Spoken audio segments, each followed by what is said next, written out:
नमस्कार, मी आशिष मगर. स्वागत आहे तुमचं एटीएम गुरु या युट्यूब चॅनलवर. आणि सध्या तुम्हाला सांगतो, भारताला पूर्णपणे भ्रष्टाचारानं पोखरून टाकलेलं आहे.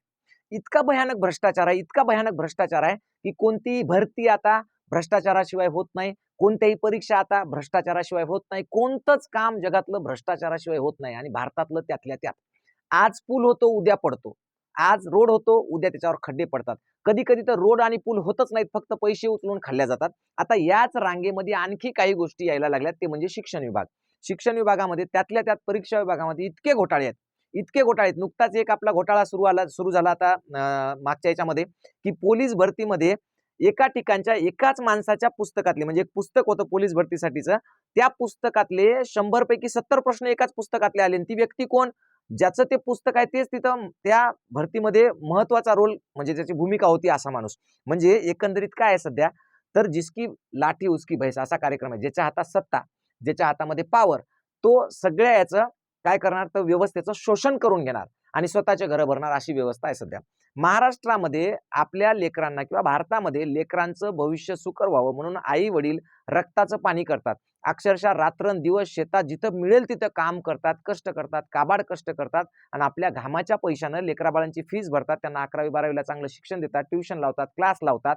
आणि मग त्यांची स्वप्न पूर्ण करण्यासाठी नीटची परीक्षा आहे, की आपलं लेकरू, हे जे दारिद्र्य आहे, हे जे 18 दारिद्र्य आहे, हे जी काही गरिबी आहे, हे सगळ्या काही आपल्या हाल अपेष्टा आहेत, ह्या हाल अपेष्टातून, या दारिद्र्यातून आपलं लेकरू काहीतरी शिकून मोठं होईल, आपल्याला बाहेर काढेल, या भाबड्या आशेवर आपलं घर दार सगळं गहाण ठेवून, अक्षरशः सोनं नाणं मोडून आई वडील लेकराला शिकवतात. आणि अशी जेव्हा मुलं परीक्षेला जातात, तेव्हा परीक्षेला गेल्यानंतर एकतर परीक्षा अशा म्हणजे इतक्या खतरनाक वातावरणात घेतात की तुमच्या डोक्याला टिकली नाही दिसली पाहिजे, हातात तुमच्या दोरा नाही पाहिजे. अक्षरशः म्हणजे खेड्यापाड्यातल्या विद्यार्थ्यांना आणि विद्यार्थिनींना तर परीक्षा देण्यापूर्वीच त्यांना त्याच्यातून बाद केलं जातं, अशी एक कंडिशन तयार केली जाते. म्हणजे कोणी जर असे पंजाबी वगैरे खेड्यातले लेकरं घालून जातात, तर त्यांच्या बाह्या काढून टाकणे, स्लीवलेस करणे, म्हणजे ऑलरेडी त्यांच्या मानसिकतेवर एक खूप मोठा आघात केला जातो. या सगळ्याला समोर जाऊन जेव्हा लोक परीक्षा देतात, तेव्हा परीक्षेनंतर असं कळतं की पेपर फुटला किंवा त्याच्यातला जो रिझल्ट आहे तो ऑलरेडी दुसऱ्यांनी, म्हणजे जे कोणी लोक आयश आराम करणारे आहेत, ज्यांच्याकडे पैसा भरपूर आहे, असे लोक ऑलरेडी त्याच्यामध्ये पेपरमधले सगळे प्रश्न काढून घेऊन जातात आणि त्याच्यामध्ये नंबर मिळवतात आणि मग तसे आपल्याकडे डॉक्टर इंजिनियर तयार होतात. म्हणजे सध्या कंडिशन अशी आहे भारतातली, की इतकी भयानक परिस्थिती आहे, याच्यावर बोलायला कोणी तयार नाही. तुमच्या एक गाय एक गाय जर टेम्पोमध्ये सापडली, तर त्याच्यासाठी शेकडो लोक रस्त्यावर येतात. की ती दवाखान्यात जात होती का, कत्तलखान्यात चालली का, कोण नेतंय का, कोण विकली, काही याचा विचार करत नाहीत. पण शेकडो लोक रस्त्यावर येतात, त्याला अडवतात आणि प्रकरण गाजतं, भारतभर व्हायरल होतं. पण 25 लाख विद्यार्थ्यांचं भविष्य अंधारात गेलं, पण कोणी रस्त्यावर आलं नाही. कारण काय? लेकरं कोणाची? गोरगरिबांची, शेतकऱ्यांची, कष्टकऱ्यांची, बहुजनांची लेकरं.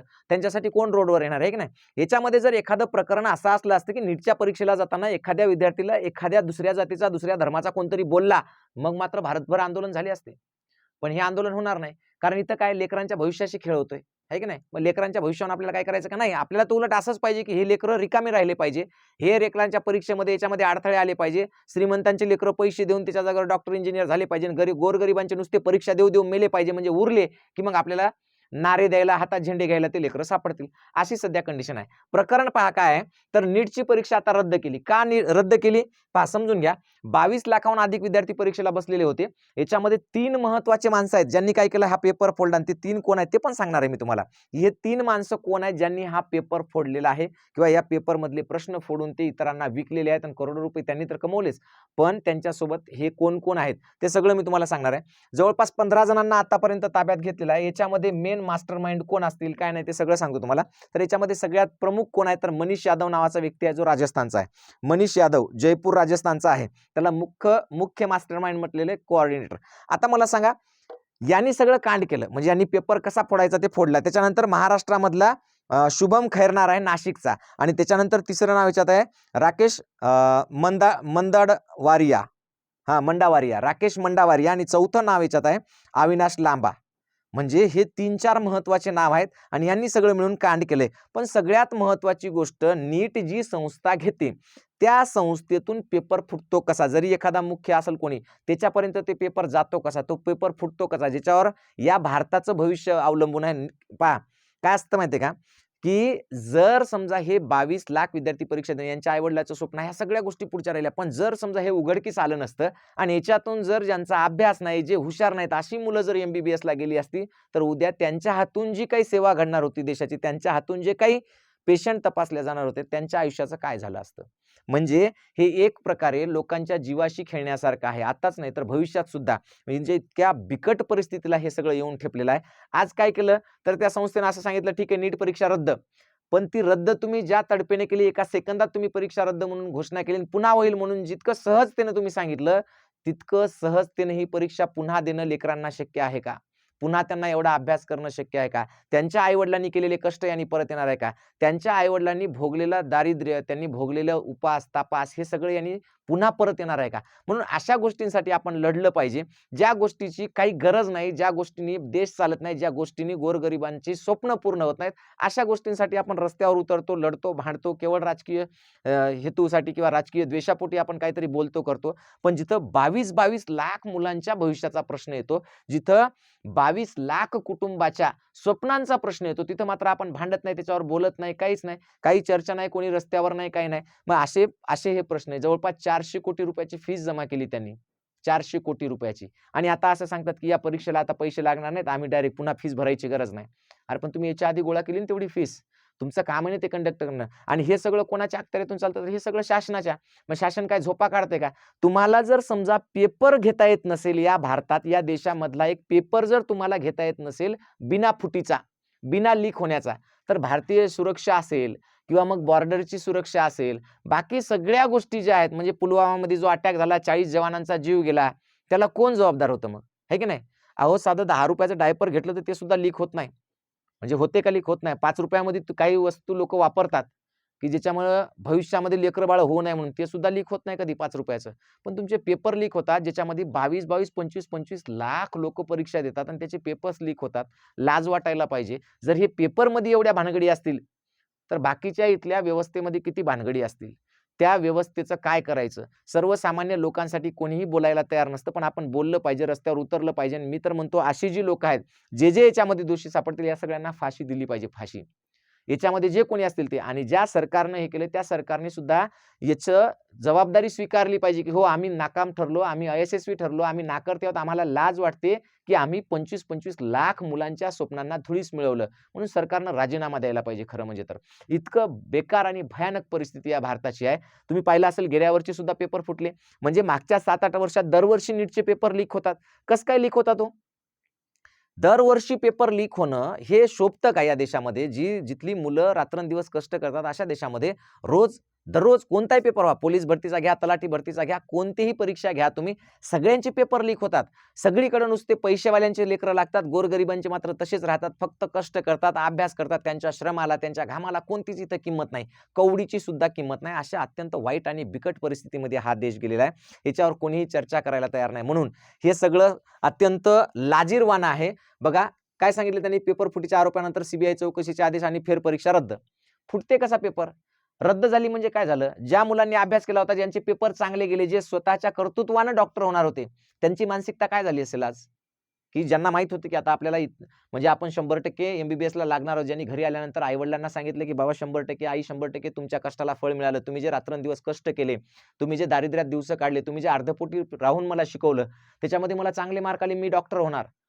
याचं काय करायचं? त्या मुलाची मानसिकता परत पुन्हा पेपर देण्याची राहते का?